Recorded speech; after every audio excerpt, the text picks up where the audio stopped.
The night is still, the kind of silence that presses against the walls of a suburban home where everyone is supposed to be safe, comfortable, asleep. But Emily isn't asleep. At 32, she sits curled up on the living room couch, her face faintly lit by the bluish glow of her phone screen. She holds the device like it's both a lifeline and a weapon, something that could save her but destroy her just as quickly. Upstairs, her husband Mark lies unaware, deep in the kind of heavy, trusting sleep that only makes her guilt burn hotter. Emily scrolls through her hidden messages, the ones she keeps tucked away in a second app only she knows how to access. Her thumb trembles as she hovers over Daniel's name, Mark's younger brother. Just seeing it sends a shiver down her spine, equal parts thrill and shame. Then the photo appears, the one Daniel sent hours earlier, casual yet electric, his smile pulling at something inside her she thought had died years ago. Her breath catches, heart racing, because this isn't just flirting anymore, not some harmless distraction. This is real. This is happening. Every glance, every word they've shared has built to this dangerous place. She bites her lip, torn between closing the phone and holding on to this forbidden spark a little longer. The house is dark, but her world feels like it's on fire. By the time she slips her shoes on and pulls a jacket over her pajama shirt, Emily has already rehearsed her excuse. Just running to the store, we're out of milk. Mark won't question it, he never does anymore. That thought stings, but she shoves it aside as she slides into the cold night air. The drive is short, her hands gripping the steering wheel tighter than necessary, nerves buzzing with anticipation. She parks behind an old convenience store lot, where Daniel is already waiting in his car, engine off, windows fogged from his breath. For a long second, she just stares at him through the glass, a dozen reasons to turn back swirling in her mind. But then he opens the door, his expression caught somewhere between relief and hunger, and all of her defenses collapse. She slips inside, their knees brushing in the cramped space, the tension coiling tight. They whisper at first, voices low, as if the night itself might be listening. Daniel insists they're playing with fire, that Mark can never find out, and Emily nods, her throat dry, agreeing with every word even as her body leans closer. Their argument is soft but sharp, cutting with equal parts guilt and desire. And then, in the silence that follows, he reaches for her. The kiss is frantic, messy, but it fills a hollow she's carried for years. It's dangerous. It's wrong. And yet, in that moment, it feels like oxygen. They pull away breathless, eyes searching one another, both knowing the truth they can't ignore. This cannot get out. No one can ever know. Emily doesn't realize how visible she is, how fragile the cover of night can be. As she pulls back into her driveway half an hour later, her heart still pounding from the encounter, she rehearses her return. The grocery bag she picked up as camouflage sits in the passenger seat, a carton of milk, a loaf of bread, just enough to make the lie believable. She tells herself the house is asleep, that no one has noticed her absence, that the world remains blind to the secret she and Daniel are burying beneath layers of stolen moments. But across the street, a curtain shifts. An older neighbor, Mrs. Reynolds, peers out through the slit in her blinds, her sharp eyes narrowing in the glow of the street lamp. She's the kind of woman who notices things, trash cans not brought in, unfamiliar cars parked too long, lights flickering at odd hours. And now, she notices Emily. The way she sneaks out late, the way she returns with a tension in her movements, clutching a bag too light to justify her absence. Mrs. Reynolds doesn't say anything, not yet. She simply watches, filing the detail away in her mental ledger of neighborhood oddities. To Emily, the night feels safe again as she locks the door behind her and slips upstairs, Mark still sleeping soundly. But the truth is already fraying. Secrets this heavy never stay hidden forever, and with each stolen kiss, each whispered lie, the walls around them grow thinner. In the darkness, Emily believes her secret is secure, but a pair of eyes has already seen enough to plant suspicion. It is only a matter of time before what was whispered in shadows finds its way into the light. Emily wasn't always the woman sitting in shadows, clutching secrets that could ruin everything. Years ago, she was a dreamer, someone who saw colors and shapes in the world that others overlooked. She loved painting long afternoons with a brush in her hand, creating canvases filled with emotion. She once believed her life would be filled with art, exhibitions, maybe even a small gallery of her own. But dreams have a way of being slowly traded for survival. When she met Mark, she thought she had found both love and stability. He admired her at first, or at least pretended to. He liked the way she spoke with passion about art, the way she carried a quiet brightness. Yet over the years, that brightness dimmed under the weight of a marriage that looked perfect from the outside but felt suffocating within. Mark provided everything: a beautiful suburban home, financial security, the assurance that Emily never had to worry about bills or work. But in exchange, he took something more essential. He made her feel invisible. He rarely listened when she spoke, often dismissing her opinions with a cold shrug or a cutting remark. He didn't yell or strike, his power was quieter, sharper. He controlled through criticism, through silence, through the subtle reminders that she should be grateful for what she had. Emily found herself shrinking, her canvases gathering dust in the attic, her hands idle. Even her role as a mother, while deeply fulfilling, often left her lonely, with no partner to share the small joys of parenting. The woman she had once been seemed like a stranger now, trapped in a life she had never truly chosen, yearning for something or someone to remind her that she still existed. Mark's presence fills a room not through warmth but through precision. He is a man of sharp suits, sharper words, and an even sharper sense of superiority. In his world, achievement is everything, and anyone who fails to match his standards is treated with thinly veiled contempt. He has built his life around being the responsible one, the brother who made all the right choices, the son who carried the family's pride on his shoulders. Yet that very success has hardened him, leaving little space for tenderness.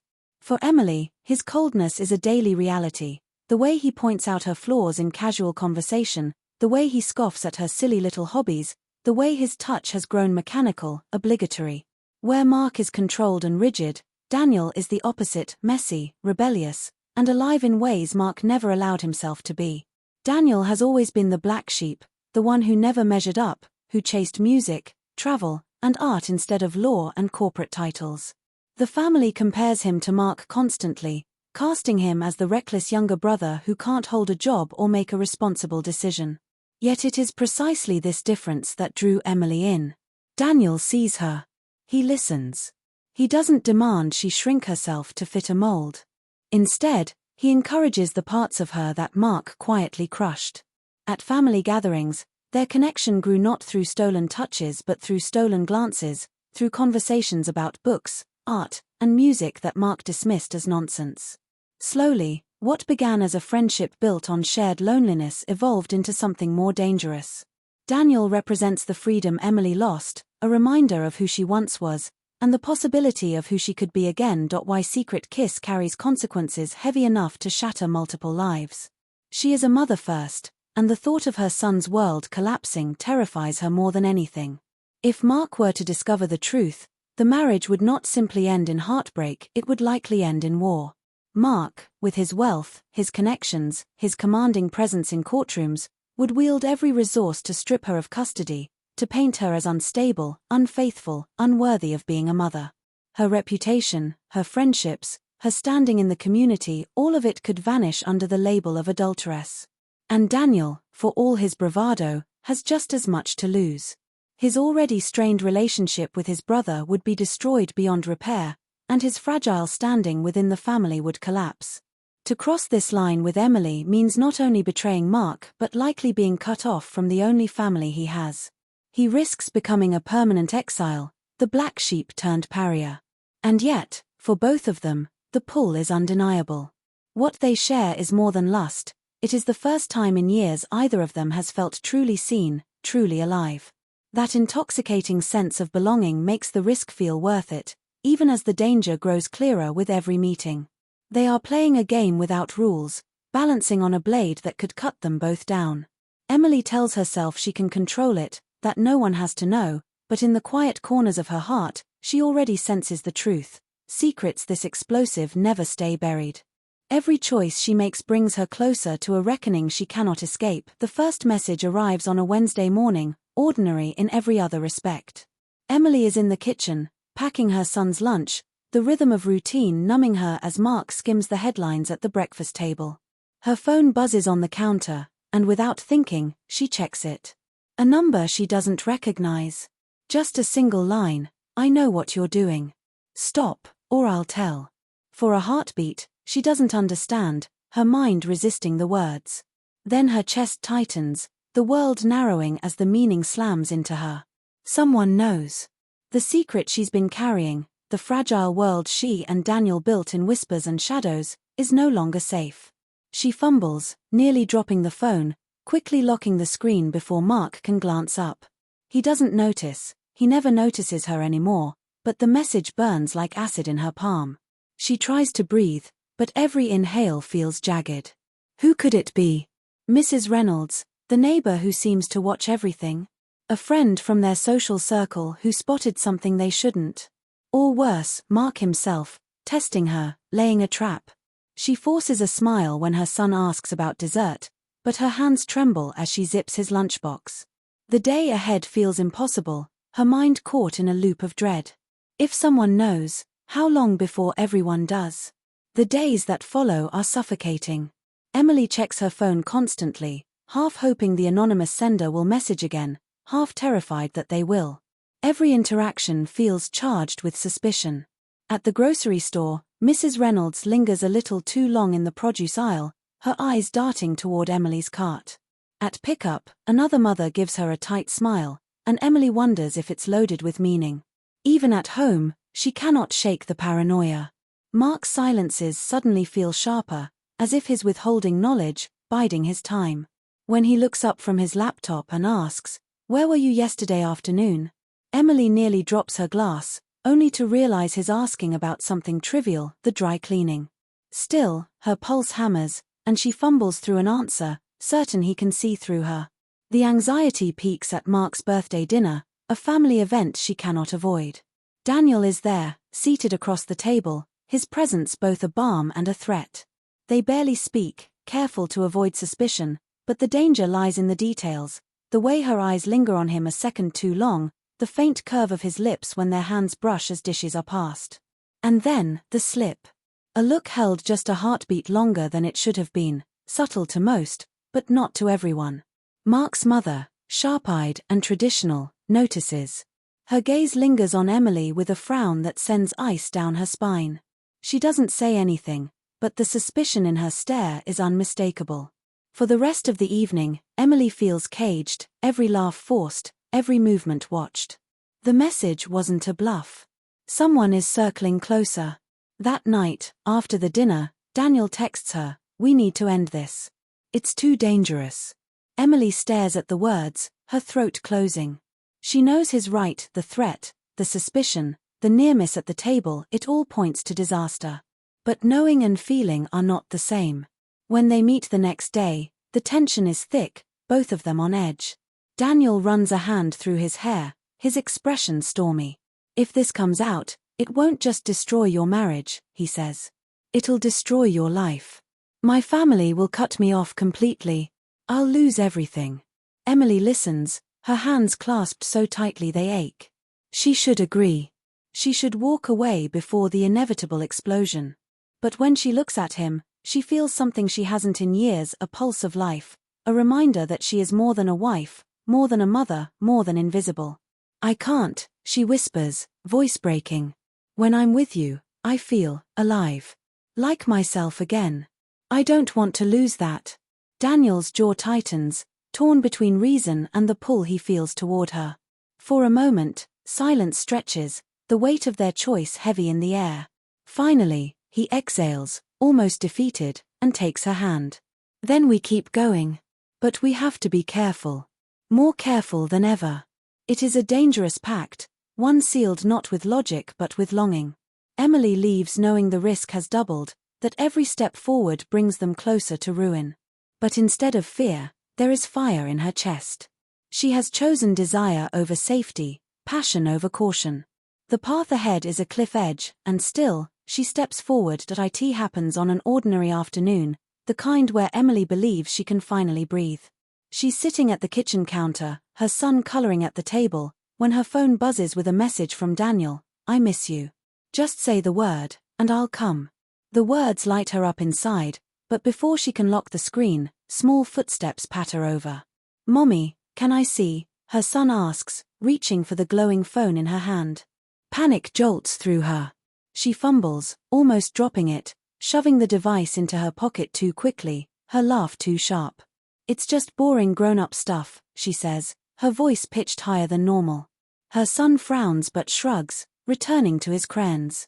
Emily exhales shakily, the narrowness of the escape pounding in her chest.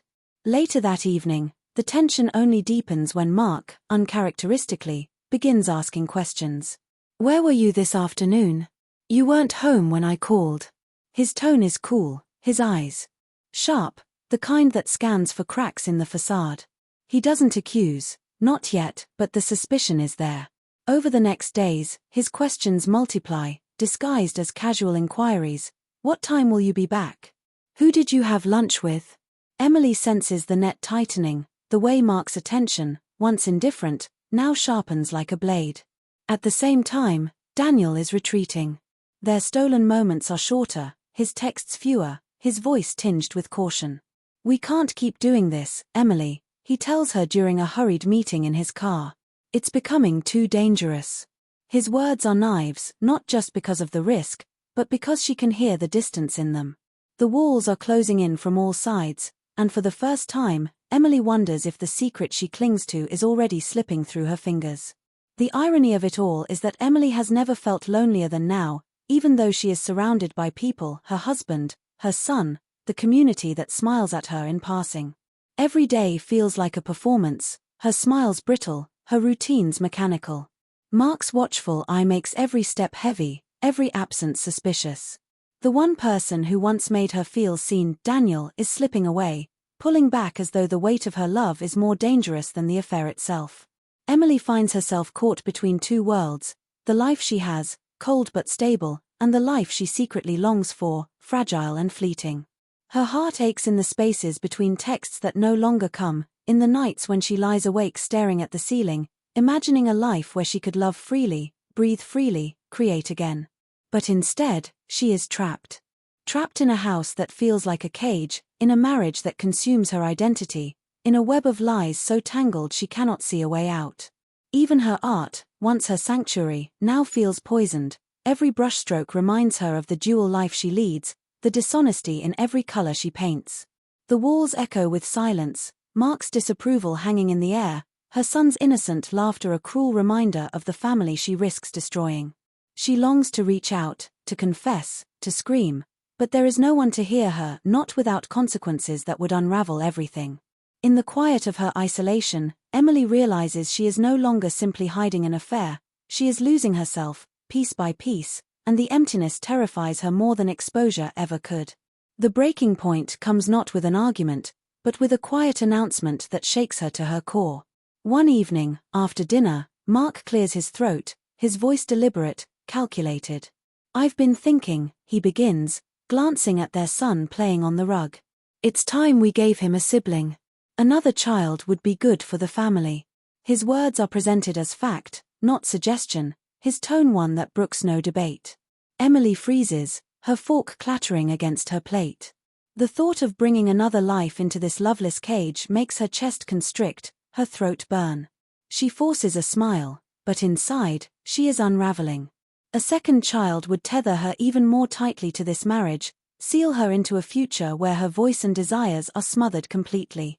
She wants to scream, "How can I give you another child when I can barely breathe here? How can I pretend when my heart belongs elsewhere?" But the words die in her throat, swallowed by fear.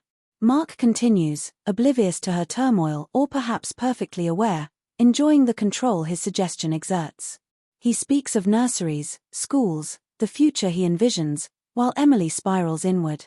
She thinks of Daniel, of how alive she feels in his arms, of the passion she can't replicate with Mark. The contrast is unbearable. To bring another child into this prison would be a betrayal not only of herself, but of the child too. That night, lying beside Mark's sleeping form, Emily stares into the dark, trembling. The decision is no longer about keeping a secret, it is about survival. Something inside her snaps, a quiet recognition that she cannot live divided forever. One way or another, a choice is coming, and when it does, it will tear everything apart. The truth doesn't come crashing down in screams or slammed doors, it arrives with quiet inevitability, like a storm rolling in so slowly that Emily doesn't realize she's drenched until it's too late. Mark, for all his distance, is meticulous. He doesn't confront Emily with vague suspicions or careless accusations, he arms himself with proof. She doesn't know it at first, not until one late evening when she returns home, weary from a hurried meeting with Daniel that left her feeling more hollow than fulfilled. The house is unnervingly silent. The lights are off, save for the faint glow of a lamp in the dining room. As she steps inside, the air feels wrong, heavy, charged. Then she sees him. Mark is sitting at the table, his suit jacket draped over the chair, his tie loosened, his face cast half in shadow. Before him, spread neatly across the polished wood, are photographs. Dozens of them. Emily's heart lurches as she recognizes herself in each one, slipping into Daniel's car, exchanging glances at the park, standing too close in places where no one should have seen. Her breath catches, a strangled sound escaping her throat. Mark doesn't shout. He doesn't move. His voice, when it comes, is measured, almost terrifying in its calm. I thought I was losing my mind. Turns out, I was just losing my wife. The words slice deeper than any scream could. Emily stands frozen, her world unraveling frame by frame in those photographs. Every lie, every late-night excuse, every heartbeat of forbidden joy, all of it laid bare. The storm she feared has arrived, and there is no place left to hide. Emily's instinct is to speak, to explain, to beg, but her mouth is dry, her words caught in the vice of Mark's steady, unblinking stare. He leans back slowly, folding his hands as if he has all the time in the world, his control more terrifying than rage. Do you know how humiliating this is? He asks, his tone almost conversational. To pay a man to follow my wife. To watch the photos arrive, one after another, until there was no room for doubt. He gestures to the evidence, his movements precise, controlled, a lawyer building his case. You made me a fool, Emily. In front of everyone. The venom in his calmness is suffocating. Emily's knees tremble, her fingers gripping the back of a chair for support. Mark, she starts, but the words collapse into silence. What could she say? That she was lonely? That she needed to feel alive? That Daniel gave her something Mark never could? Excuses sound pitiful even in her head. Mark rises then, the controlled fury in his movements chilling. He doesn't shout, doesn't strike, but the power in his quiet rage presses against her like a physical weight. Do you know what happens next? He asks softly, leaning close enough that she can feel the ice in his words. Because I do. In his voice, she hears promises of custody battles, of reputations destroyed, of a war she cannot win. And yet beneath his fury, a small part of her feels strangely calm too. The lie is gone. The pretending is over. What terrifies her most isn't the collapse of her marriage, it's the sudden, terrifying freedom of having nothing left to lose. But the final blow doesn't come from Mark, it comes from Daniel in the aftermath of the confrontation, when Emily flees to him in desperation, seeking solace in the one person who promised her escape, she discovers the cruelest betrayal. Daniel listens, pale and shaken, as she describes the photos, Mark's fury, the ruin hanging over her. His hands shake as he grips his hair, avoiding her gaze. Finally, in a strangled voice, he confesses, "It was me." The anonymous messages, the chilling warnings, they weren't from Mrs. Reynolds, or Mark, or some watchful friend. They were from Daniel himself. He had hoped the fear would drive her back, make her stop, because he couldn't carry the guilt of betraying his brother any longer. The ground drops beneath Emily. She stares at him, disbelief curdling into devastation. You knew, she whispers, voice trembling. You knew what this would do to me. Daniel reaches for her, pleading, but his touch feels foreign now, tainted. His love was real, but so was his cowardice. He didn't trust her enough to be honest, to face the fire together. Instead, he became another jailer, another liar in a world already collapsing under lies. For Emily, the realization is brutal. Her marriage is in ruins, her husband a vengeful stranger, her lover a betrayer hiding behind love and fear. In one night, every illusion shatters. The life she clung to is gone, and the one she risked everything for crumbles in her hands. Standing in Daniel's dim apartment, with his apologies spilling uselessly into the air, Emily feels the full weight of her isolation. There is no safety left, no anchor, no escape. Only the wreckage of choices that cannot be undone and the terrifying question of what comes next. The days following the confrontation are a blur of venom and silence. Mark does not rage outwardly. Instead, his revenge is calculated, like a chess player moving pieces across a board. He threatens her with divorce, not as an end but as a weapon. "You'll never win custody," he tells her coldly, sliding legal documents across the table as if she were just another opponent in court. "I'll take him from you. And Daniel. He'll be nothing by the time I'm done. No one in this family will ever look at him the same." His threats cut deeper than any shouting ever could. When word spreads, the family closes ranks around Mark, their golden son. Emily becomes the villain in hushed conversations and pointed glances, the homewrecker, the woman who destroyed not only her marriage but the fragile thread between brothers. Invitations dry up. Friends avoid her eyes. Even her in-laws, once superficially polite, treat her with open disdain. She is left adrift, her reputation in tatters, her son caught in the tension of a fractured home. And yet, beneath the crushing weight of shame, something stirs. For years she has been invisible, controlled, diminished. Now, stripped bare, she begins to see a strange kind of clarity. There is nothing left to lose but herself. The shift comes quietly, not in some grand epiphany, but in the exhaustion of being afraid. Emily wakes one morning, staring at the ceiling in the house that no longer feels like hers, and realizes she cannot live another day waiting for Mark's next threat, Daniel's next apology, or the family's next judgment. She chooses neither man. For the first time in her adult life, she chooses herself. The decision terrifies her, but it also electrifies her with a new strength she didn't know she had. She calls a lawyer, not Mark's, not someone tied to the family, but her own. The words feel like fire on her tongue. "I want to file for divorce." When Mark learns, his fury is volcanic, but Emily does not flinch. She refuses his blackmail, his attempts to paint her as unfit, his cold promises of ruin. She begins to document everything, his dismissiveness, his neglect, his attempts at manipulation. She refuses to let him write the story of her downfall. With quiet determination, she moves out, securing a modest apartment filled with second-hand furniture and the sound of her son's laughter echoing through the small rooms. It is not glamorous, but it is hers. For the first time in years, Emily feels like she can breathe, like every inch of space belongs to her and no one else. She begins painting again, not for galleries, not for approval, but for herself.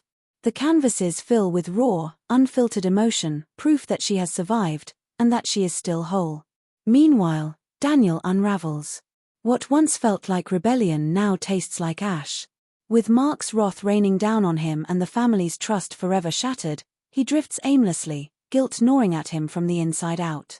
He drinks too much, calls too often, his voice thick with regret. "I need you, Em. I can't lose you too." But when Emily meets him, she is no longer the woman who clung to him as an escape. Her eyes are steady, her voice clear.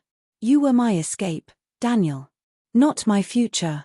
The words slice him open, but she delivers them gently, almost kindly, with a finality that leaves no room for argument. Daniel tries to reach for her hand, but she pulls back. For all the love and passion they once shared, his betrayal cannot be undone. He had chosen fear over honesty, control over trust, and that wound runs too deep. Emily watches him stumble under the weight of his guilt, but she no longer carries it for him. That burden is his alone. For the first time, she is free of both brothers, free of their shadows and their expectations. Standing in her small apartment, watching her son sleep peacefully in the next room, Emily feels a quiet strength she has never known. Her life is not perfect, it is uncertain, precarious, fragile. But it is hers. And in the silence of her newfound freedom, she whispers to herself words she once only dreamed of believing: "I am enough. I choose me." The apartment is small, but it breathes differently than the cavernous house she left behind. Light spills through thin curtains, soft and imperfect, illuminating the canvases leaned against the wall. Emily stands barefoot on the wooden floor, a paintbrush balanced delicately between her fingers, the familiar scent of oils and turpentine rising around her like a long-forgotten perfume. It had been years since she picked up a brush for herself, years of excuses, of Mark's dismissive comments, of life shrinking until her own needs no longer seemed to matter. But now, on this ordinary afternoon, she dips the brush into color, letting the bristles kiss the canvas. In the background, her son laughs, the sound like bells tumbling down a hill. He is sprawled across the floor with toy cars, humming to himself in blissful play. For the first time, Emily notices how different his laughter sounds here, unburdened, free from the tension that once clung to every corner of their old house. A lump rises in her throat, but not from sorrow.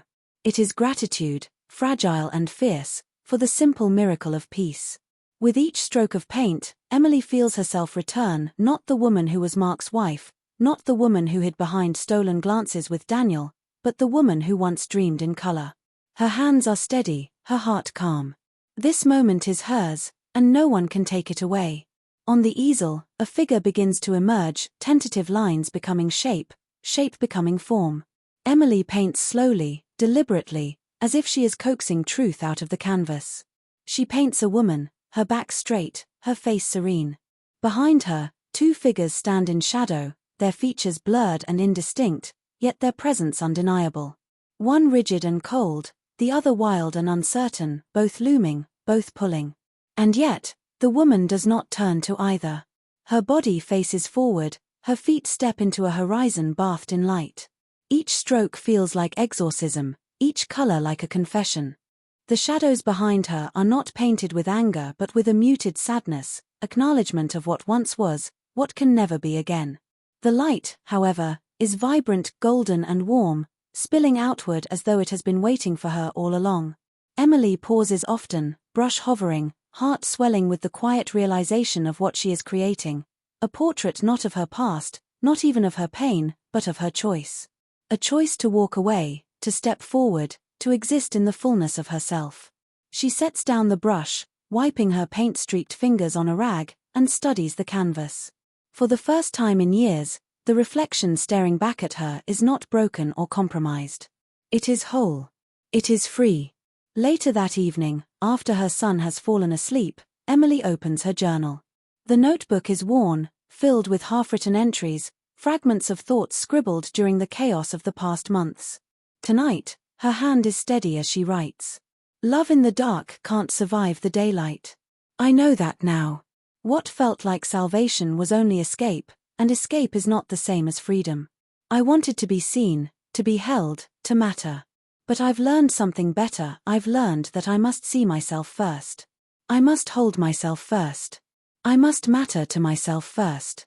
I will not apologize for wanting more. I will not shrink to fit into the spaces someone else allows. I deserve the sun, the wide-open day, the life that waits beyond fear. And I will live there even if I walk there alone. The words do not feel like mourning, they feel like release. She closes the journal softly, resting her hand on its cover. For the first time, she does not crave anyone else's approval, not Mark's recognition, not Daniel's affection, not her family's acceptance. Her story belongs to her now, written not in whispers and secrecy but in bold, deliberate strokes. The next morning, the painting is dry enough to stand. Emily props it by the window where sunlight filters in, warming the colors. She studies it quietly, her lips curving into the faintest of smiles. The woman in the painting walks forward, away from the shadows, into the light, and Emily realizes she has painted not just art, but a mirror of her soul. She makes a cup of tea, barefoot and unhurried, savoring the simple ritual. In the background, her son's laughter fills the air again as he races toy cars across the floor. The sound is her soundtrack now, proof that life, though altered, continues with resilience. Emily takes her seat at the table, gazing at the painting as though it is a promise. She feels no need for dramatic closure, no grand declarations. Instead, she lets the quiet speak for itself. She is not broken. She is not defined by betrayal or abandonment. She is simply free. She lifts her brush again, dipping it into fresh color, ready to begin the next canvas. Outside, the city hums with ordinary life, and for the first time in a long time, Emily feels part of it. Not as a shadow, not as a secret, but as herself. And in that small, luminous apartment, she steps fully into her own sun.